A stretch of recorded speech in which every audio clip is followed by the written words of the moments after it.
Welcome aboard. This is your Until recently, going on board meant getting booted offline. But there are new signs of the times for airlines. And ladies and gentlemen, the aircraft is today equipped with Wi-Fi internet. Over half of the planes flown by U.S. carriers are now equipped with Wi-Fi. Like many travelers, community college teacher Galen White gladly pays the $10 to $15 fee to stay connected in the air. And I don't want my classes to get too far behind, so I'm actually able to teach my classes while I'm in the airplane, and the students don't miss out on any of the interaction. Getting this to work up here, So this is the radome. We're on top of the plane. means a lot of work back down here on the ground. To put this entire system in the plane on one 747 takes how many days? Approximately 15 days, with the intent of getting it down to 10 days.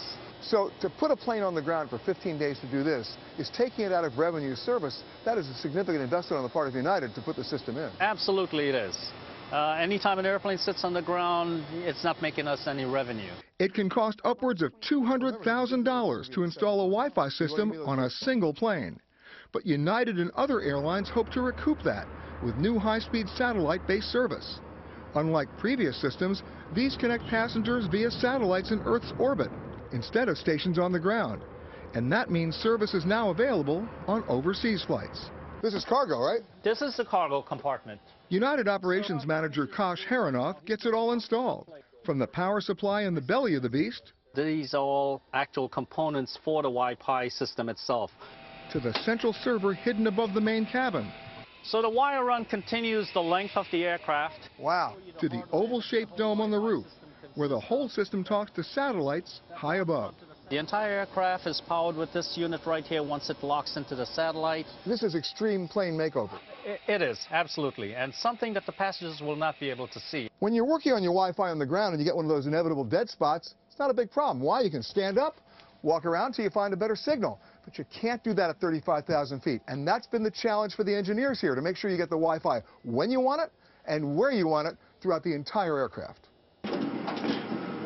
Scientists at Boeing think they found the answer. We're going to take a test point right now. Okay, we got that one ready for the next test point. They've developed a cutting-edge testing regimen to make sure the Wi-Fi on every wide-body plane they put into service works consistently throughout the cabins. The airplane is what we call a very reverberant environment. It means that the signal bounces around quite a bit because it's an aluminum airplane, so we want to make sure it's bouncing correctly so that we get all the proper signal that we need. Okay, we got that one. Okay. Copy. But there's one thing missing from this test: bodies in the seats. Bodies that can interfere with Wi-Fi signals. Boeing couldn't get 200 people to sit still while they developed the testing, so they went with an unusual alternative. Potatoes are much cheaper, and they behave a lot better than humans for weeks at a time in one place. So we built potato people, and we put them on the seats in 200 seats or so and measured the performance of Wi-Fi. The way potatoes and people interact with electromagnetic energy is very similar. Boeing engineers insist they don't view airline passengers the same as sacks of spuds, but they do say to make better Wi-Fi, you gotta trash a few taters.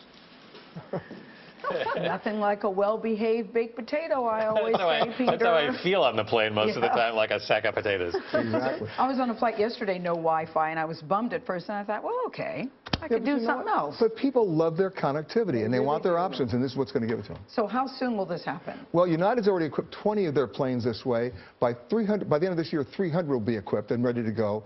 But the real key about this is not just the gee-whiz technology that we reported, it's how much is it going to cost the passengers. And if they don't price it right, people aren't going to use it. Remember when they came out with the in-flight phones? Right. It was a really great idea until you found out how much it cost you to call somebody at 35,000 feet and said, guess where I am? Then you got the bill. Do you know what the price is going to be? Yeah, they're going to tier it. They're going to start at anywhere from $3.99 to $22.99 based on the duration of the flight. That's per flight and based on the speed of the service. When you consider a New York to Tokyo flight or a London to Los Angeles flight, that's a pretty good deal. Peter Greenberg, thanks.